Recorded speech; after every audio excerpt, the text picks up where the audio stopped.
En visuel, le voici. Je parle donc à François Loza, coordonnateur d'analyse et de plaidoyer à la table de concertation des organismes au service des personnes réfugiées et immigrantes. Comment ça va, Monsieur Loza? Bonjour, Monsieur Pierre, et bonjour à toutes les personnes qui nous écoutent. Ça me fait plaisir d'être ici et je vais bien et vous? Oui, moi je vais toujours bien, même quand ça va mal, Monsieur Loza. Alors, ça va bien, hein? Ah, Ça va bien. pareil.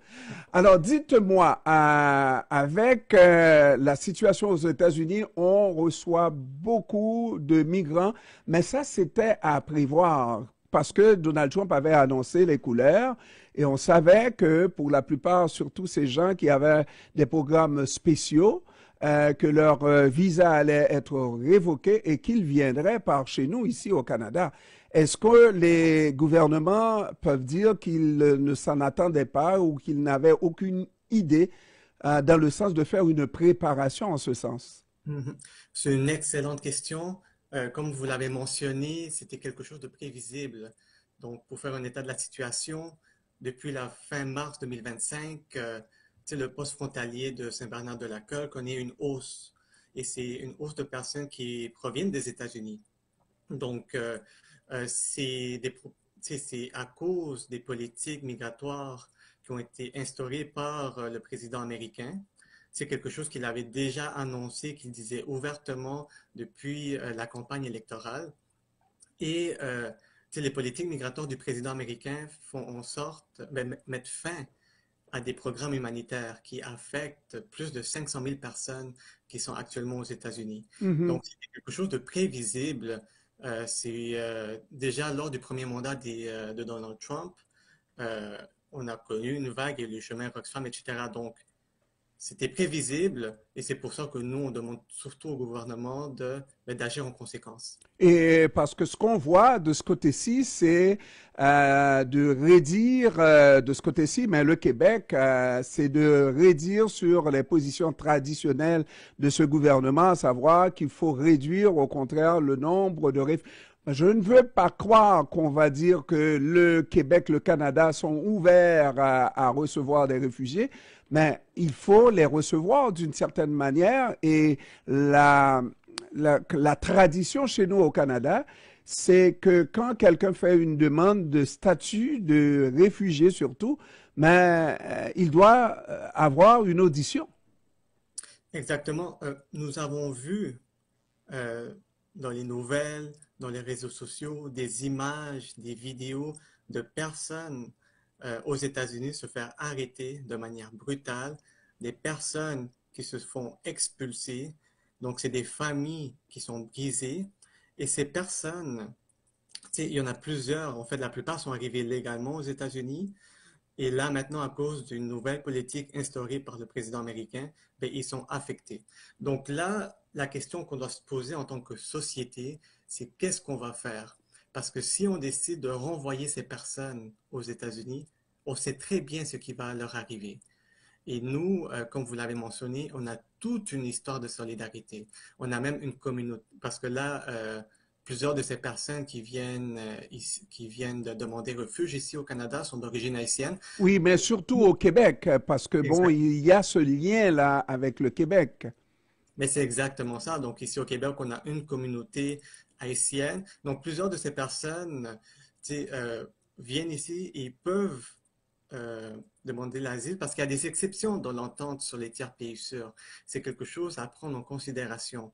Et parmi ces exceptions, notamment, on parle pour les mineurs non accompagnés ou pour les membres de la famille. Mhm. Donc, ce sont des exceptions qui sont reconnues. Là, justement, il y a des personnes qui essaient de prouver qu'ils ont de la famille ici au Québec. Mais malgré l'entente sur le TPI sûr, nous, à la TCRI, premièrement, ce qu'on demande au gouvernement, c'est de se retirer de cette entente. Pourquoi? Parce que les États-Unis ne sont plus un pays sûr. Là, on a pu le constater avec des nombreuses politiques, etc. Donc, c'est une demande qu'on fait au gouvernement du Canada. Et ça, c'est au gouvernement du Canada, mais au gouvernement du Québec aussi, il y a une attitude à avoir, à vouloir, comment, euh, trouver une solution autre qu'accueillir ces gens-là. Ça signifie qu'on adhère à la politique immigratoire ou migratoire de Donald Trump. Et je ne veux pas croire qu'on peut vraiment féliciter Donald Trump pour sa façon d'agir vis-à-vis des personnes démunies, des personnes avec énormément de problèmes. Je ne veux pas dire qu'on peut résoudre tous les problèmes de la Terre, mais s'ils sont déjà là, bon, on peut prendre des mesures pour empêcher qu'il y en ait d'autres qui viennent, mais ceux qui sont ici, mais est-ce qu'il faut bien trouver une solution à leurs problèmes, mais surtout leur donner une audition, c'est ça? Exactement. Ce qu'on trouve déplorable, c'est, tu sais, on a entendu des termes comme misère du monde, ou sinon on fait référence à la société d'accueil, ou qu'on veut plus de personnes ici au Québec. Donc c'est sûr que nous, on trouve ça déplorable parce que, tu sais, ce sont des personnes qui sont en quête de refuge, qui vivent une situation extrêmement difficile. S'ils reviennent aux États-Unis, qu'est-ce que les États-Unis vont faire avec eux? Est-ce qu'ils vont les renvoyer dans leur pays d'origine où il y a des crises Ou économiques, il y a des... quelquefois au Salvador. Exactement, oh, c'est ça. Il y a des personnes qui ont été envoyées dans des prisons dans le Salvador. Donc, c'est pour ça que nous, on trouve ça déplorable et on demande, surtout dans le cadre de la campagne fédérale, c'est nous, on demande vraiment au gouvernement, ben, aux partis politiques, euh, que leurs messages électoraux doivent défendre l'état de droit et ça comprend la défense du droit d'asile. Dans le cas du Québec, tu sais, le gouvernement du Québec, malheureusement, a déjà eu des propos extrêmement, mais en fait inacceptables sur les personnes en demande d'asile, qu'on a aussi critiqué fortement.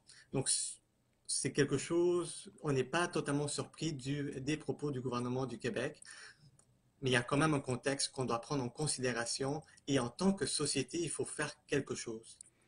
Et surtout lorsqu'on dit que c'est pour la plupart des personnes qui ne seront pas, qui ne vivront pas au crochet de la société, pour la plupart des gens qui ont de la famille au Québec.